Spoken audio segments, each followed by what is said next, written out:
How are you? Good. So it's curious to me, by the time the show airs, it'll have been 7 years since the movie came out. The movie takes place 7 years after the tragedy, and planned it that way, right? No, that's the first time I've heard of it. That's cool. I haven't done the math. the awareness of both class distinction and climate change has obviously changed significantly since the first film. So how does the show reflect the way that's changed? Well, I mean, the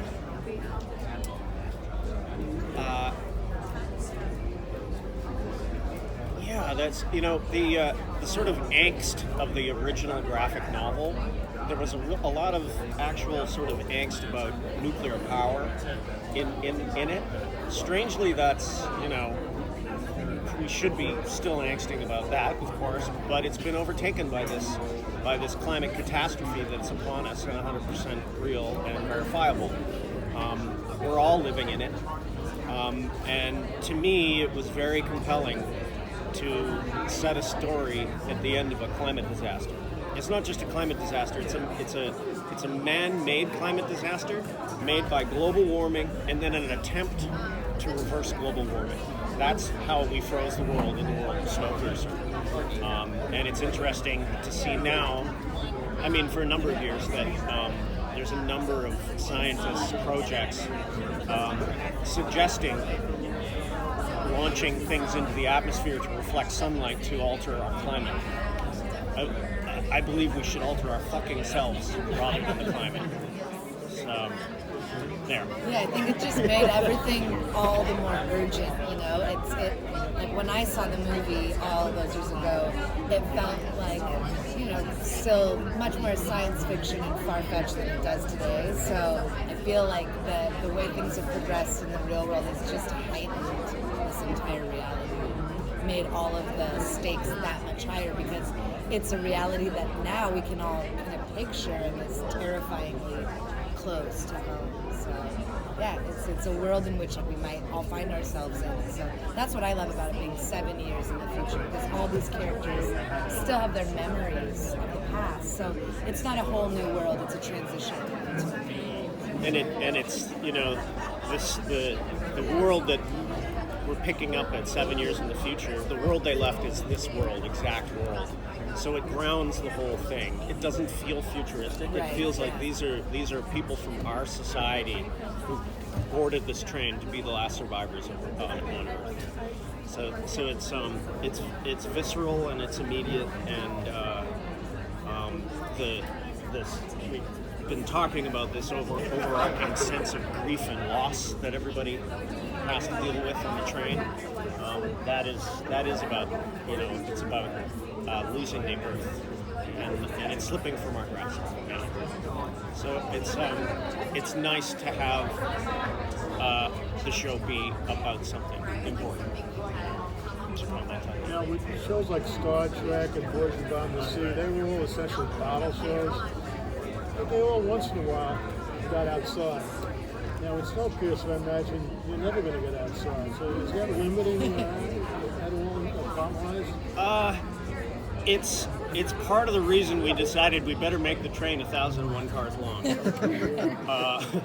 But in Director Bong's film, it had that wonderful sense of what's beyond the next door. You would open the door and you'd be like, wow, that's on the train. We keep that as well. So we keep a feeling of space and discovery. And I won't say we will never go outside the train. In dealing with the class issues on the train, do you delve into it all how other issues affect class, gender, race, things like that, or is it just strictly stuff on and here's what happens?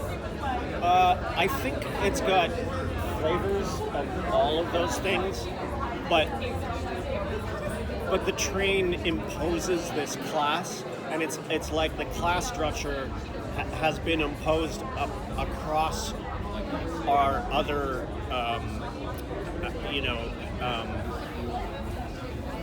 our other sort of like it's been imposed upon our own racism. It's been imposed upon discrimination or against same-sex or LGBTQ stuff. Some of that stuff, it feels like on the train, has been allowed to evolve sort of a little bit beyond where we were. There are certain things that are more acceptable in this world of survival, I think. And as we said a little bit, and your character deals with this a little bit. Yeah. There's some fluidity that starts to kind of enter the culture of the train. I think in a way that we're seeing in our society now too, is that people, I think already, even us not trapped on a train, we feel kind of confined by a lot of these labels. And so imagine being then on a train, how much even more confining that is. So yeah, my character begins to sort of explore different relationship dynamics and polyamory and different ideas of what even love means to her and relationships because she came onto the train married in a very monogamous situation.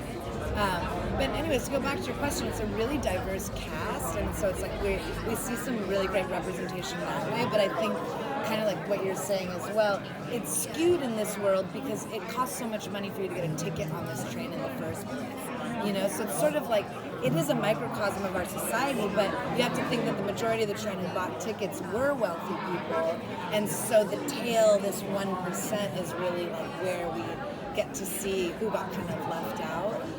But I think, it's its own world as well, because it has its own politics, the way that the train is now forced everyone right on top of each other. And First Class is an international cast up there. Wealthy people from all over the world got in as early investor status to get their seats on the train. And then the tail as well. It was a diverse group of people across social classes who invaded the train. That was a random group of people. So that's a society that was diverse from its inception, and has grown together to create their own society from what would have been a diverse slate of people, both politically, class, race, etc. Is the murder case, or is the murder going to be part of the story the whole season, or is it just the door to open? Is it only to open the door to the rest of the train? I think that it is that it's a way into the story, but that the mystery of the murder permeates the whole season. Yeah. You're going into this, coming from a source material, graphic novel, and then the film, turning this into a series now. To what degree, are you looking forward to exploring beyond what has been covered, and is there any pressure to sort of appeal to fans who already loved the previous film and graphic novels to be true to their own?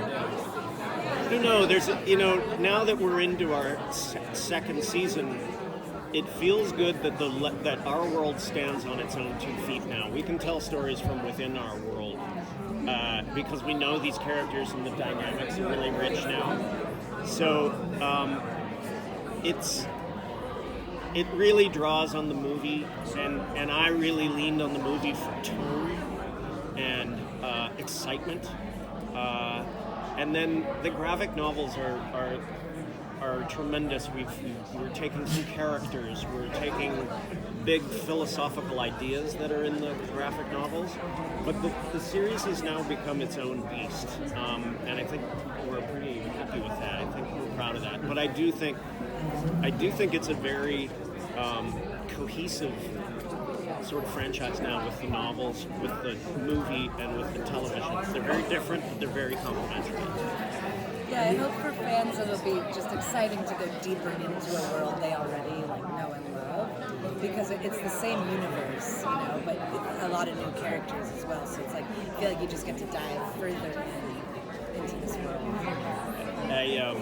I took I think it's the third graphic novel in the preface. The writer wrote to Rochette, the artist who did all of them, to ask what makes a great Snowpiercer story.